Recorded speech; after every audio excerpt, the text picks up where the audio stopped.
welcome to Amplified Wellness Podcast. I'm your host, Chris Barnes, coming to you from the beautiful GC. My guest today is a best-selling author of the awesome book, Unstoppable, a 90-day plan to biohack your health and body for success. He has literally helped thousands of people beat depression, anxiety, burnout, and stress. I'd like to welcome Ben Angel. Ben, how you doing, mate?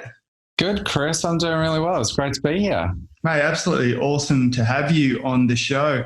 I've literally just finished your book for the second time. Oh, really? for the second time. The first time I read it, I loved it, but I felt compelled to have you on my show, mate, because you've got some really, really awesome content on there, and content that I personally could connect with and relate with. Being a business owner, got a busy entrepreneurial mind, a dad of three.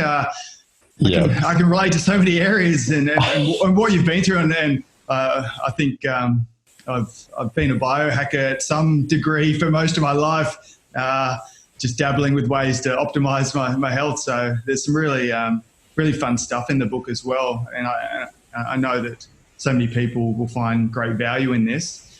So just to set the scene a little bit for people that aren't familiar with you and your work and the book, in 2017, you hit it pretty hard, didn't you, with depression and brain fog, and you were at the height of your career. You were in the speaking circuit. You were consulting for a lot of businesses. You're running a company.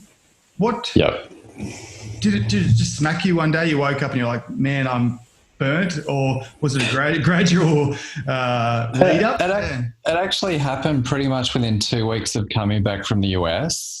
I'd actually taken my first real holiday as an adult. I took 3 months off traveling state to state around the US, just living out of hotels and working on my laptop, which is what I've done for years. And when I got back, I've experienced depression in the past, mental health issues, but I could always pinpoint it to, okay, it was this psychological event, like my dad passing away when I was 23. Obviously, that's connected to grief. But when this hit, it was brain fog, it was dizziness, it was extreme fatigue where I'd have to have 2 to 3 naps a day just to get through the day. And I was going to doctor after doctor, and I wasn't getting any conclusive answers on what the actual issue was. And what I found through going through that quite insane journey is that I just kept getting more and more frustrated, because a lot of people look at that or hear that story and they think, oh, you must have been eating badly. You must have had bad habits, something, childhood trauma, something happened in your life and it just popped up. It wasn't the case. I'd actually been the happiest I'd been in quite a long time. I was eating a meal plan that was designed by a nutritionist. I was counting my calories.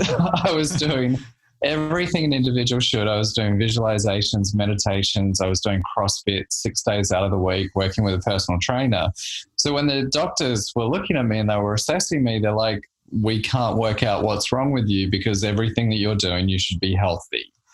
And that's when I think it was the last interaction with a doctor in Australia where I just kind of really did hit my lowest point, because they said to me, and it's pretty shocking when I repeat it now, they said most people never really work out why they're fatigued. So they just have to live with it. And the other issue, I did suspect that my Ventolin medication may have been a player in that. And she said, people never get off Ventolin medication. Well, I've been off Ventolin for over 2 years now because I accidentally biohacked it through the book, because I worked out what my triggers were. And I also, of course, worked out the fatigue. But when I was going through this, I sat myself down after that interaction and said, all right, well, how the hell am I going to fix it? Because I'd gotten to the point where I was having suicidal thoughts. I thought, I have to take drastic actions. I grew up on a cattle farm. I'm used to the hustle until you die culture. And, on a farm, you have to fix everything yourself. So I thought, all right, if the experts can't give me the answers, then I'm going to have to do something myself. Yeah. And it was really a couple of key questions that really inspired the book and what the book is based on, which is, why does self-help work for some but not for others? And the other question that actually came out of that is, when we think about peak performers, we always look at their psychology, but we never look at their biochemistry. And yet, if we were to take a peak performer and deplete them of vitamin D, magnesium, introduce cortisol into their system through high levels of stress, if there are hormonal imbalances, then all of that leads back to not just inflammation, but depression and anxiety. So I thought, all right, how do you take a peak performer and ultimately destroy them? Let's look at this from a different side, because I'm looking at the psychology. I've studied psychology and self-help all my adult life. I've taught and practiced it. Why did that all of a sudden stop working? So I thought, all right, the only way I can get an answer is if I focus all of my time on this, because I had limited energy during the day. Yeah. So I pitched to Entrepreneur Magazine this idea of going on this 90-day mission. And I said to them up front, I said, I honestly don't know if I'm going to get an answer.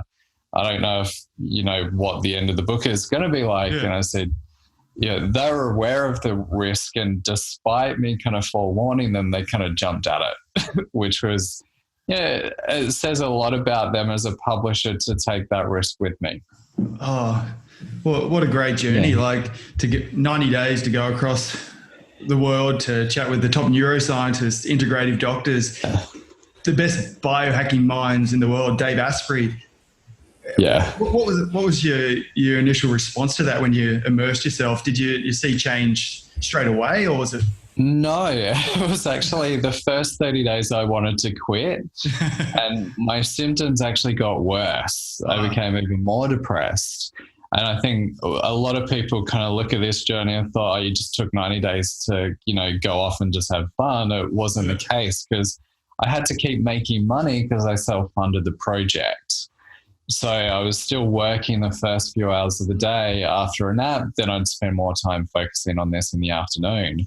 But once I started digging into the research, like I love analytics, I love data, I love science, I love being able to find the research to back certain things up or to prove my assumptions right or wrong was the main purpose of this, to go, okay, can I put my stamp of approval on this and say, okay, there's the research to back this up, or do I have to leave it off the table? But when I really dived into looking at the wearable technology, and some of the wearable tech out there has been funded by the Pentagon, it's been used by athletes, it's been used by the military, it's used by snipers to speed up accuracy and time response between the brain and the muscle movement. And when you actually look at a lot of the background of these companies, you find out that larger military bodies are actually funding research into these key areas. And that's where I think I really lit up, because there's a lot of biohacking advice out there. But when the Pentagon puts $40 million or $60 million into researching one particular thing, then it starts to make you pay more attention to the validity around it.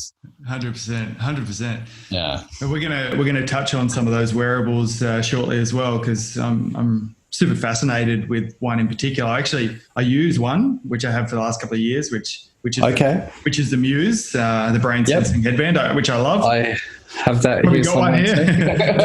I've got one hanging around the office as well. Got on my table. But yeah, we'll go into that. But I was curious to touch on, because you mentioned the psychological side of it with the self-help, but often we neglect the biochemical, the biological side. And the book does a fantastic job at kind of painting the picture of how intertwined they both are. Yeah. Yeah. How much did the biochemical side affect you with your recovery? Well, I would say that was probably 99% of it. The issues that I had were different triggers that they were the cause of it, but the symptom was the psychological change. Whereas if we look at the world of self-help, we blame pretty much everything on psychology.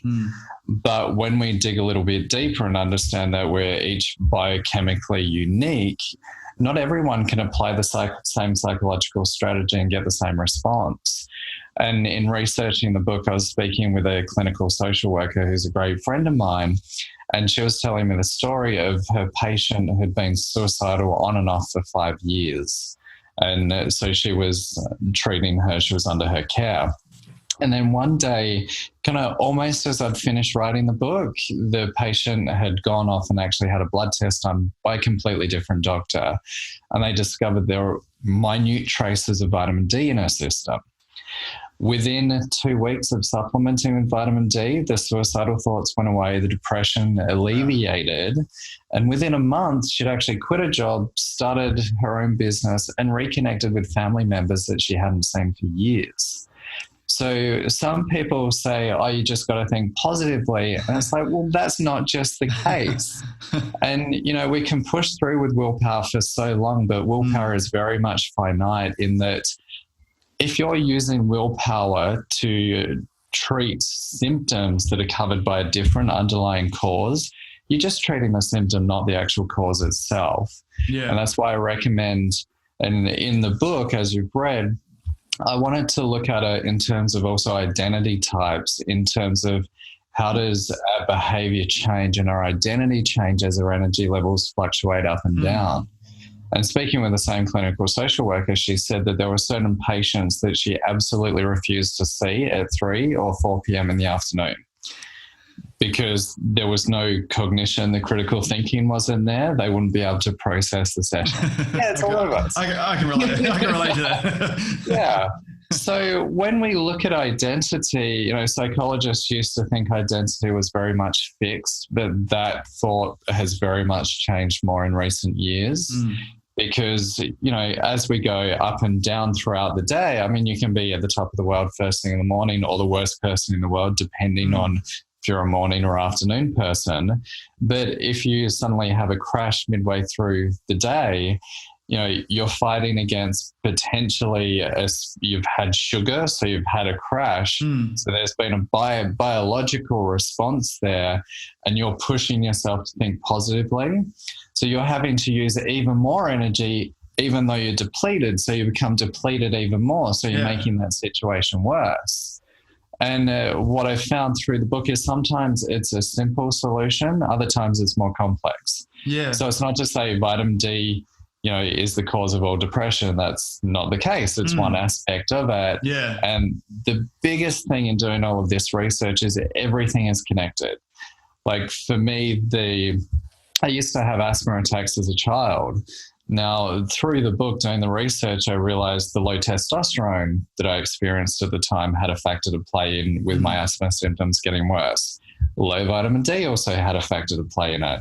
Food sensitivities that also triggered asthma as well had something to play with it. Yeah. So since I addressed those issues, I haven't needed to take Bestselling, which is pretty incredible for a person that basically lived on it every single day just so they could breathe normally. Yeah, it makes a lot of sense. Like in your book, you mentioned like seven factors that blunt your brain function. You just touched on a few of those: nutritional deficiencies, medication, inflammation in the body, food sensitivities, like toxins. Touching on medication, like you mentioned the Bestselling. Like how many people, and like I think in one of your videos you mentioned like 70 million or 70% of Americans are on some form of prescription drugs. Like, yeah, I think it's around 70% that are on 1 or 2 different medications. Yeah. Now, let me be really clear. If someone's like depressed or suicidal, I'm not saying stop your medication, go to your doctor, do it under advisement, of course. Now, one interesting thing about living here in the US versus Australia is that here we get all of the ads for the medications.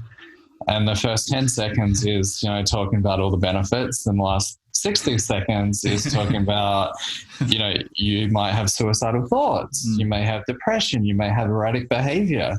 I think there's one particular medication for restless leg syndrome that will change your sexual behavior and you'll have an urge to gamble. Oh, wow. So when we talk about medications, when we think, you know, over 70% of the population is on some form of medication, first of all, do they really know the side effects from that medication?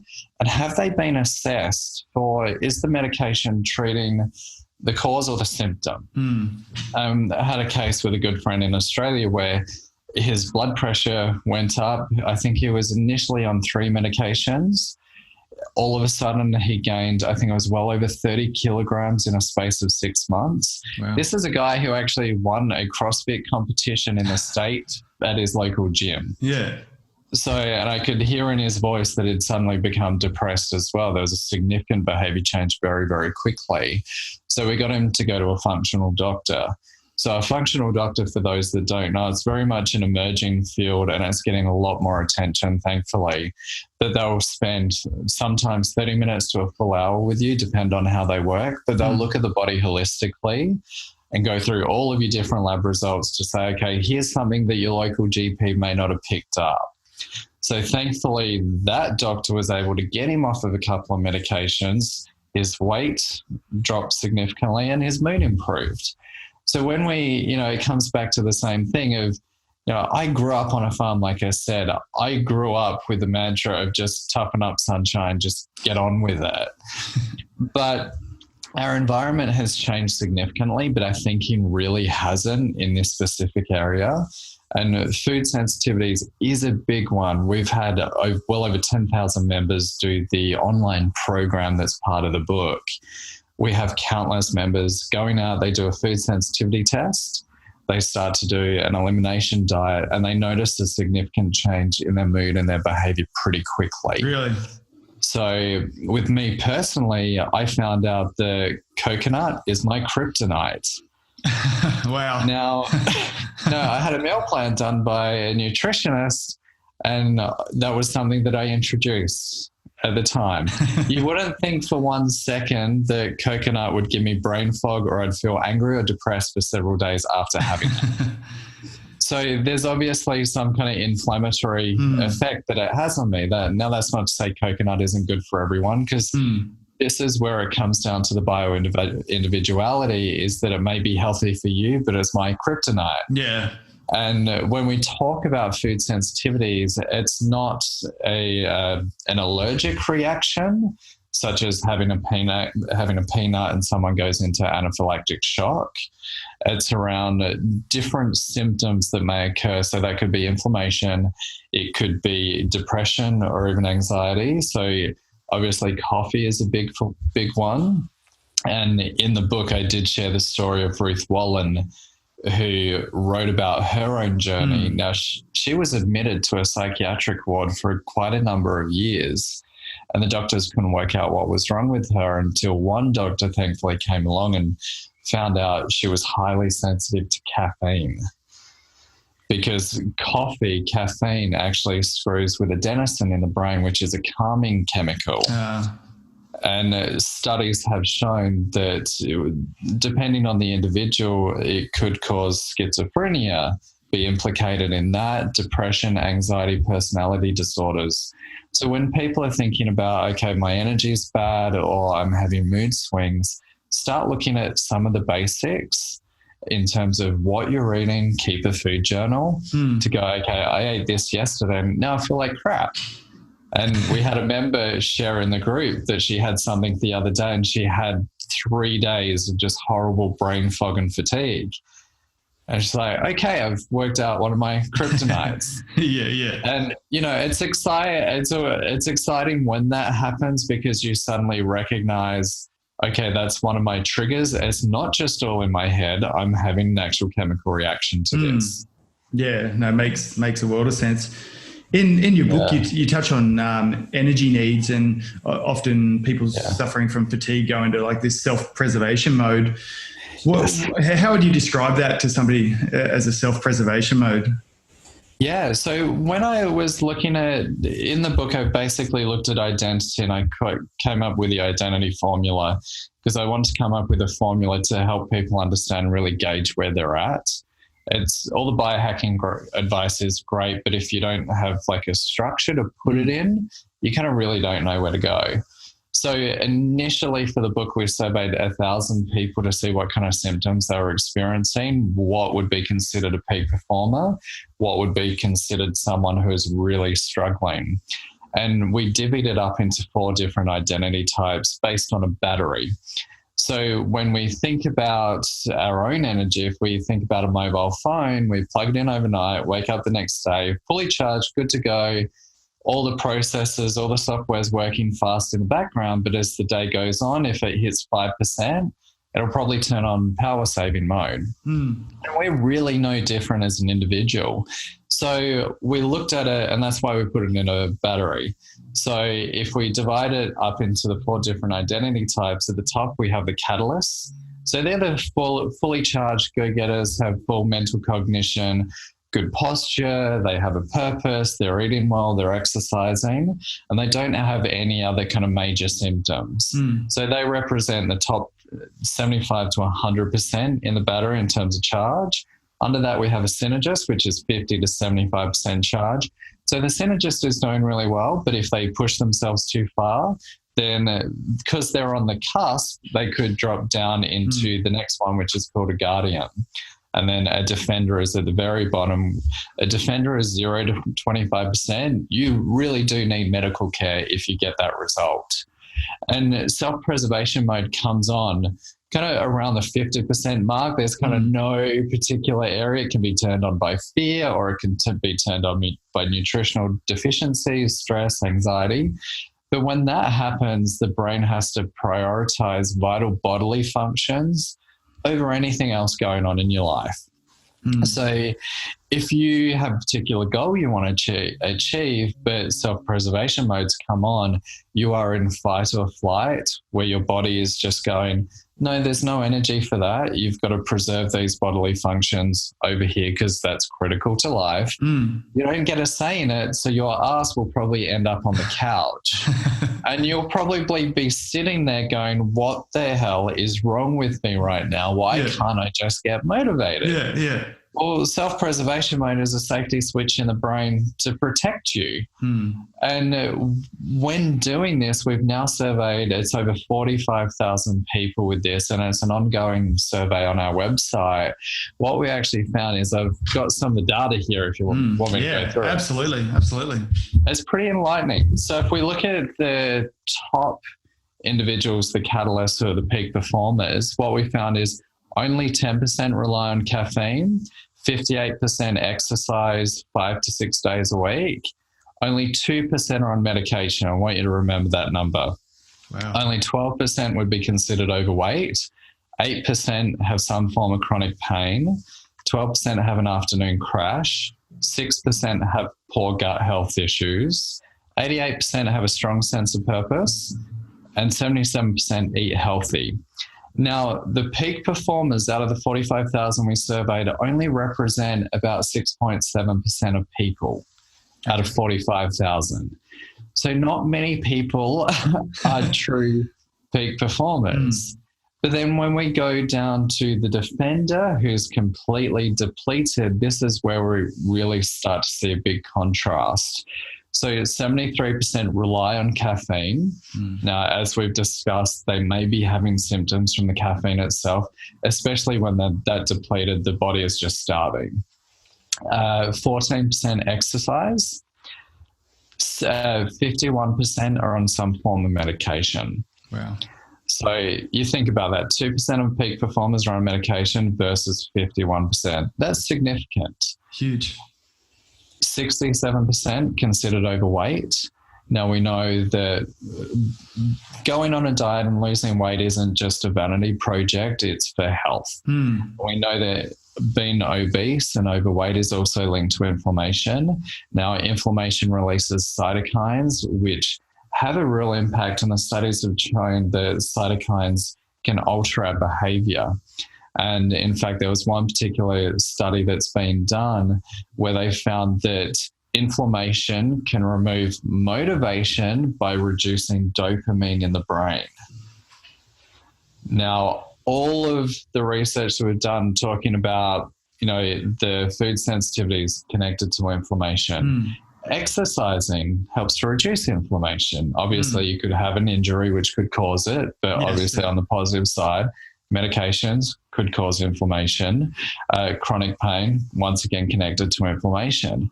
So what we've found is that in surveying these individuals, there's a much bigger story occurring.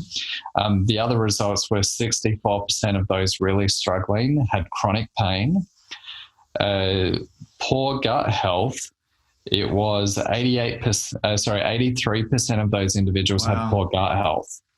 That's concerning. Yeah. Yeah, and when you think about poor gut health, we've got an article that will be coming out on Entrepreneur Magazine's website later this week where we discuss gut health and mental health and the connection between the two. When I wrote the book and did the project, I came across a company called Thrive who do gut health tests. Yeah. So it's a really sexy test. You provide a fecal sample. Thankfully, it's the size of rice.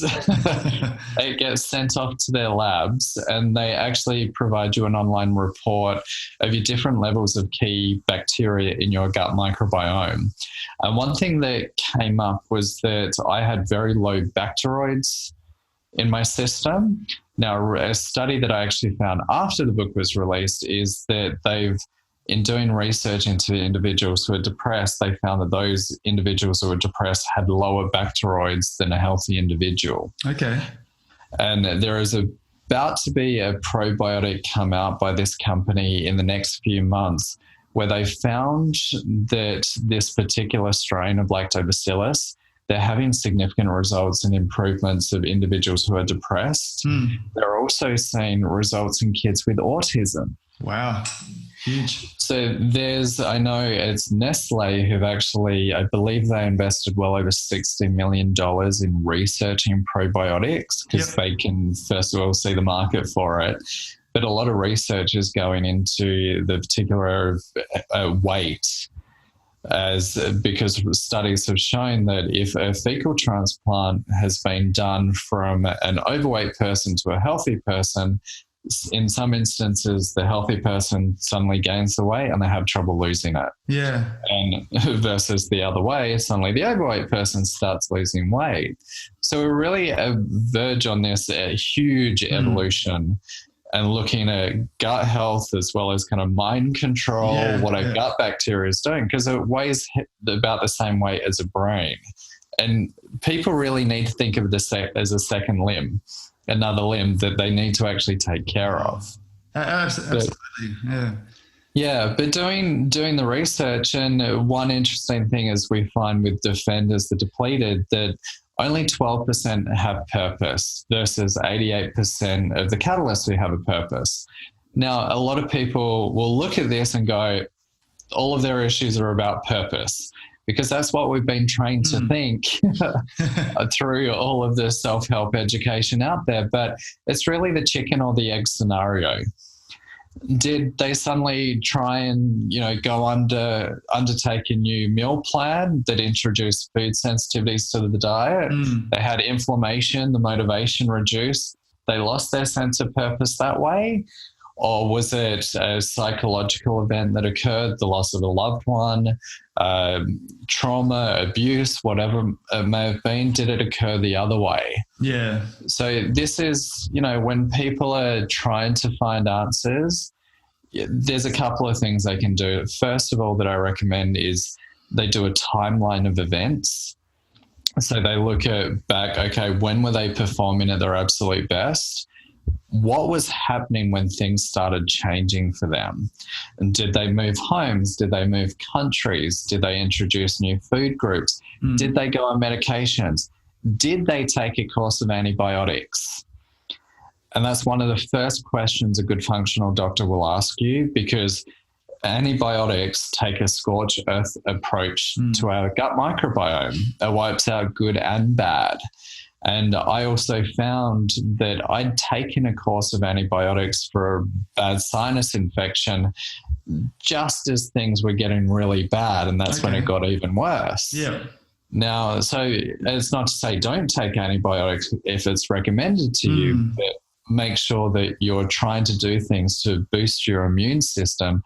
So, fingers crossed you don't have to take it. You're looking after your immune system in total.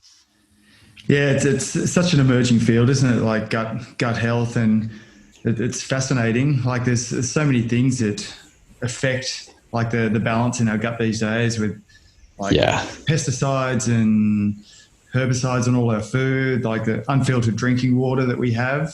With your test that came back highlighting that you were low on bacteroids, Did you have to supplement with that to raise the level, or was it just? Yeah, so you can supplement either through a probiotic, which the company actually recommends a particular strain of their probiotics. And they also actually give suggestions on what foods to eat that naturally increase it as well. Yeah. Now, I know a lot of people think, oh, you just have to take tons and tons of supplements. That's absolutely not what I recommend. The first step is, if you're a defender or a guardian, you're kind of in that bottom 50%, get yourself to a doctor, a functional doctor, like I said, and get your blood tests done, have your hormone levels checked, see if you're deficient in any key area, especially magnesium. Magnesium is crucial for brain function, of course. You may want to supplement with omega-3s for good brain health. But you really only want to supplement with what you're deficient in. The other thing, when it comes to vitamin D, because a lot of our buildings have changed, a lot of apartment buildings have heavier tints on them to really take away the sun, to reduce air conditioning costs. Here in Florida, especially at our last building, Hollywood, Florida, near Miami, the tint was ridiculously dark. It was like almost it was going nighttime all of a sudden. So, and I did find that my vitamin D dropped significantly after a few months of living there. So I'm kind of on a constant high dose of vitamin D, and even being in Florida, getting plenty of sunlight, sometimes that's not enough. And when we look at food in particular, we have to understand that farming practices have changed significantly, and there have been studies done out of Canada and other places where they found that even the magnesium content has dropped so significantly in the produce that it is essential that people start to supplement in the areas that they're deficient in, because they will feel it mentally. Yeah, 100% agree with that one. You grew up on a cattle farm in Australia. Do you follow a keto-based diet? Do you consume meat or? Yeah, I still consume a little bit of meat. I eat a lot less than what I used to. I used to eat steak for lunch and for dinner. But I think growing up on a farm is very different, because you have access to fresh meat that hasn't gone through all of the stores. But I eat very little red meat. I might have one meal that contains meat a day. Okay. I've kind of geared a little bit more towards plant-based, not completely. But through the book, and it's what I encourage people to do, is test out these different protocols and see how you actually respond. I find I'm far better on intermittent fasting. Okay. So a 16-8 fast, and just making sure I still have my fruits, strawberries, blueberries, bananas. Keto, I think, is phenomenal, and I think there's a lot to be said, especially mental health, especially around inflammation as well. But I think one thing that we have to be aware of is there's no one-size-fits plan for everyone. So a defender or a guardian who's depleted, I would not recommend them to go on keto, especially going potentially through the keto flu, which can be extraordinarily hard, and it may exacerbate those psychological symptoms. So if someone's kind of a synergist, they're above 50% energy level, that's when I'd say to start experimenting with that. For someone who's depleted to kind of the guardian mode, I'd say you might want to start closing your eating windows and try intermittent fasting a little bit, and start widening that maybe by half an hour to an hour a day. So you gradually get used to it over time. We've seen a lot of results with our members that have been following that protocol, and some have gone on from intermittent fasting, resolved their symptoms, and then gone on to keto. But for someone to do keto properly, you do have to have a blood monitor. In my opinion, there's no other way to do it than to actually be testing it. And when I did it for I think it was about 5 months at the start of last year, I got in ketosis. I think at the end of the week, I thought, I'm just going to have like one potato's worth of fries. So I'm still like under the 50 grams of carbs that are there. It kicked me out of ketosis like straight away, and I wasn't able to get back into ketosis for another 2 weeks. despite being low carb for 2 weeks. So obviously my body hadn't adjusted to it to go, okay, you can get back in really quickly. Yeah. And I think people don't realize that unless you're doing a blood test and unless you're fully committed. It takes a big lifestyle shift to do it. Like I said, I think it's amazing for people. I'm speaking at KetoCon soon about the mental health benefits, but we do have to come back to that personalization. There is no one fits for everyone. Yeah, no, I agree with that. It is a fairly rigid diet. I see people in the gym starting it and falling off very quickly, but I've experienced the benefits of it as well. And I guess the beauty of like exogenous ketones now can help make that process a bit easier for people. Yeah, and I use the human ketone ester, so HBMN. I find that's probably one of the best ones. It's certainly not cheap by any means. I think they're trying to get the price down. They've let me know, but that could take a little while. But that'll get you into ketosis within 30 minutes. You can do your blood test to test it yourself. So that's something that I would take before doing a presentation, for example, to make sure that I'm just like revved up, I'm on fire, I'm good to go. Just recommend do not take it too late in the day or you will not sleep. Oh, wow. I thought 2 p.m. I think I took it last time. I think I was awake till 2 a.m. Not good. Like, Not good. Best presentation of my life, but you have to balance these things. How do you find the human ketone ester compared to, say, a Prove It in terms of potency? I felt great on Prove It. What I think that we have to be aware of is not everyone can afford these products. So, Prove It is a great product, but if you're budget conscious, it's probably going to be out of the realm. And, a lot of people struggling with mental health issues not everyone, but may have some financial issues connected to that in terms of their ability to work. So it was really important for me when I was researching the book that if we're talking about wearables or supplements, how do we democratize these, make them more affordable? And my kind of general rule was, okay, they've got to be less than the cost of the latest mobile phone. Or when we talk about some of them, what is the price that we pay for our own health? We have a program that's $100 and we've tried to make it as cheap as we possibly can. So it's accessible to everyone. But, some people say it's too expensive. It's like, well, how much are you spending on drinks per month, on alcohol, on eating shitty foods that are triggering inflammation, on your entertainment, on Netflix, on all of these other areas? It's really a prioritization of if your health is the number one most important thing to you. And if you have your health, you can go out and make money because you're thinking more clearly. You're able to do the strategic thinking that you wouldn't if you were depleted. And for this project, I pretty much spent my last dollar trying to do this. And I shared a story in our group the other day. I think it was a couple of weeks after the book came out. I had minus $3,000 in my account.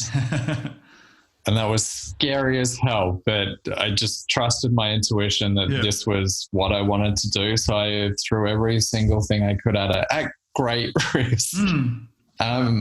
It's been over, I think we've sold over 50,000 copies now, and well done. It's been insane. The response, hundreds of testimonials from people that have just changed their lives, which is incredibly humbling. Oh, it must be, mate. We've got a few minutes left. I'd just like to touch on some of the health tech that you explored in the book. We spoke about Muse. So obviously you use Muse regularly for meditative practices. So for those that don't know, Muse is like a simple ECG device that actually tracks your brainwaves. I was lucky enough to interview the founder a few months ago. They're also about to release another product, which is more like a headband that you put on to help you go to sleep. So instead of a plastic device, but then they're introducing other kind of tech to it to be able to track other key aspects. For someone who I never really used to do meditation. I'm more an active visualization person. So I'll visualize how I want my day to unfold, and then I'll rewind it, fast forward, rewind it.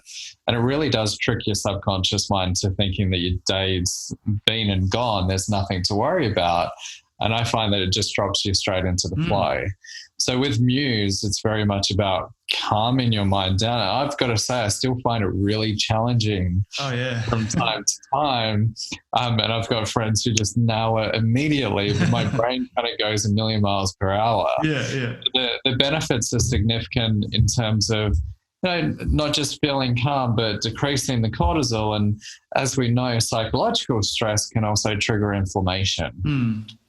So I think Muse is a good one for people who have scattered thinking. If you're a defender or a guardian, you're going to find it extremely hard because your brain doesn't have the resources it needs to be able to relax.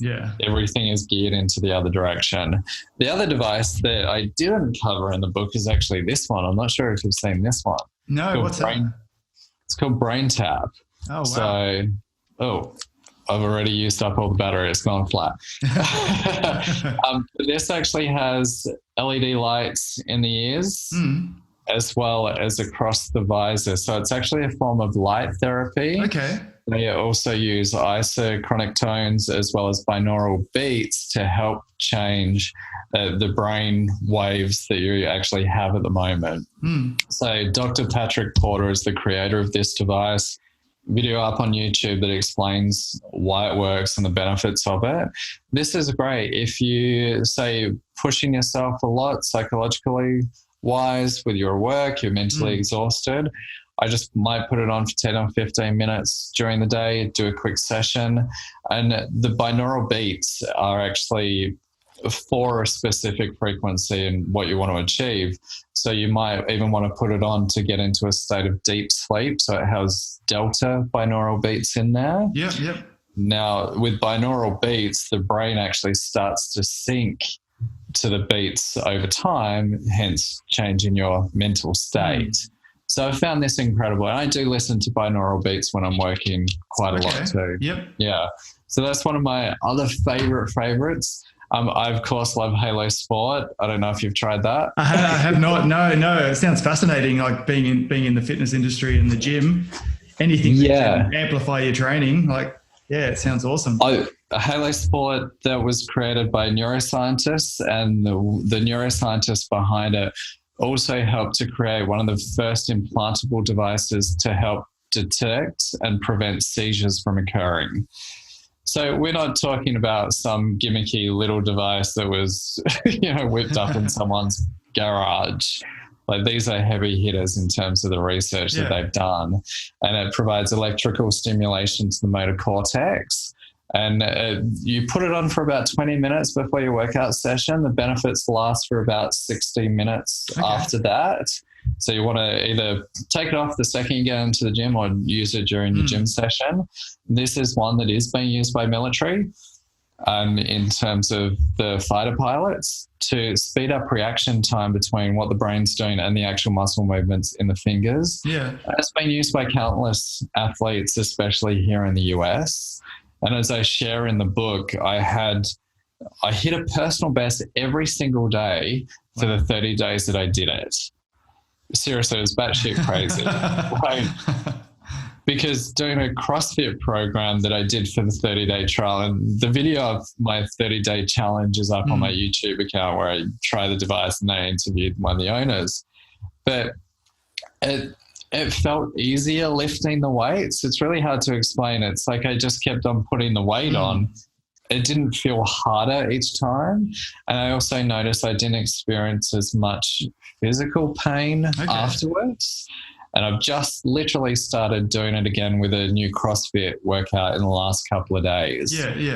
And I just find it makes the workout easier and not to have that if anyone's done CrossFit, you know how painful it is the next day.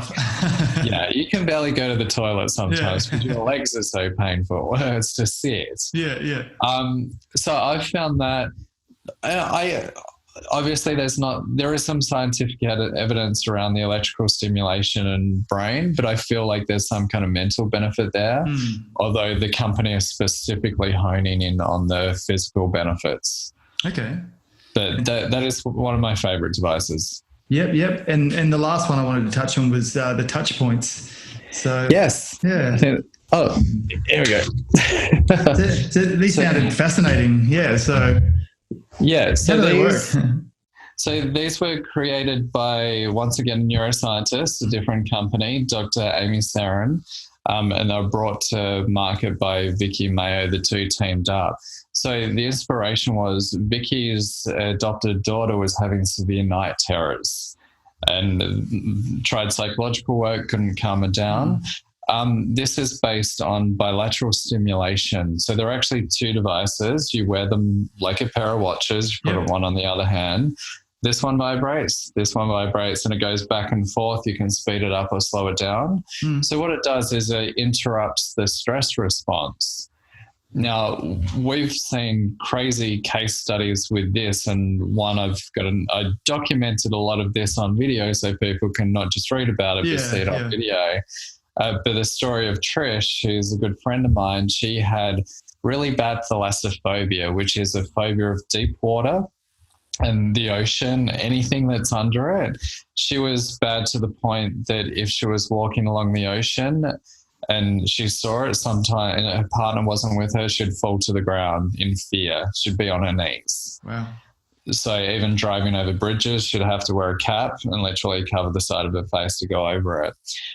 We actually did a desensitization session with her, having a look at images on the laptop, which even set her off. So we put them on her and she rated her stress response from like 0 to 10. And at one point it got to 15. I'm like, do you want to stop? She's like, no, this is 40 years. It's been controlling my life. I got to do this. Yeah. One of her triggers was the Jaws movie poster. And about 40 minutes into that session, just looking at countless different imagery, she picked up the laptop, she stood up and she's looking at the details in the girl's bra on the poster. She's like, I never knew there was like a pattern on her bra. Like, I'm like, Trish, do you realize what's happening? She just completely desensitized her to it. And then we took her to the Tampa Bay docks where all the big cruise ships go out of. And it took her a little while. Obviously, in person, it's very different. But we had to use the touch points. And she finally got really close to looking at the ship and she's like, I don't want to be this person anymore. I'm like, Trish, do you realize where you're standing? And then 5 minutes later, she went down. She actually touched a ship. Wow. Now, this was what we believe had occurred was that this phobia occurred from some childhood trauma. And I'm going to keep confidentially, I won't discuss what that trauma was, but I can assure you it's nothing that any of us want to experience in our lives. And once she addressed this issue, she even sent me a message the other day. She's like, Ben, these people that had caused that have zero feelings for them. There's no anger, there's no happiness, it's just neutral. And she just said it's absolutely changed her life. She's not afraid of water anymore. She's been to the beach. She's been swimming. And she's been to the beach. She hasn't even realized how deep she's been until her husband said, hey, do you realize how deep you are? And she's like, she doesn't freak out. She's like, you're right. I haven't done this in 40 years.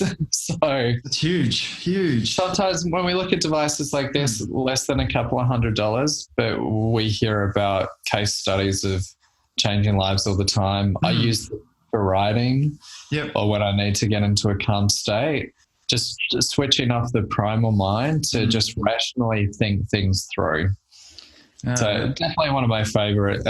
Simple. I mean, so simple. Yeah. How long would you wear them for if you were just priming the brain for writing or to calm? Sometimes I just wear them till they go flat. Because you just kind of, with self-preservation mode, like we're going from our prefrontal cortex, which is in control of emotion, to our primal mind, which is just pure fight or flight. So I find that if you're really stressed out, you put them on. It just takes a few minutes, but you start to calm down. I think one of the studies they did, I think it calms people, 76% of people down within about 60 seconds. So it's providing a different stimulation to the body and really distracting it in a sense from what's going on externally. But I mean, for the price and the technology, you know, if you can afford the latest smartphone, like, yeah, you can afford this. For something that could help change your life in a way, I think, you know, when a lot of people aren't aware of how far technology has come and how much it can help us psychologically. Yeah. And I'm all for using these extra devices if it can help shortcut the process and make someone's life better. No, absolutely. And you've got a 13-week online Unstoppable program that people can participate in. That's right. Yeah. So over 10,000 members. So if they just go to areyouunstoppable.com, they can check it out there. We have a really active members group with a key support person there every day helping people. But we just, I don't know if you know, we just released the Unstoppable Journal as well, which is a 13-week daily planner to kind of put everything in from the book into practical application. And we underestimated how many we sold. We had over 6,000 orders within 10 days of it being launched. Wow. So we're hustling to get more to Australia, because Australia, we can't get enough stock to right now. Yeah. But people are loving it because it's like, okay, how do we actually do this biohacking stuff and monitor it on a daily basis? No, absolutely fantastic. Yeah. Ben, congratulations with the success of the book and the program. And I just wanted to thank you. Yeah, thank you so much for being on the show. We've been on for nearly an hour. I know lots of awesome stuff. Awesome. It's my absolute pleasure. Thanks so much, Chris. Awesome. And to any of the listeners that aren't familiar with the book yet, go out and buy a copy or jump online and order that journal as well, because if you're struggling with low energy, stress, anxiety, depression, there's loads of tools in there to help get you back to feeling amazing. Fantastic, cool. Ben. Talk soon, mate. No worries. Thanks, Chris. Cheers. Bye.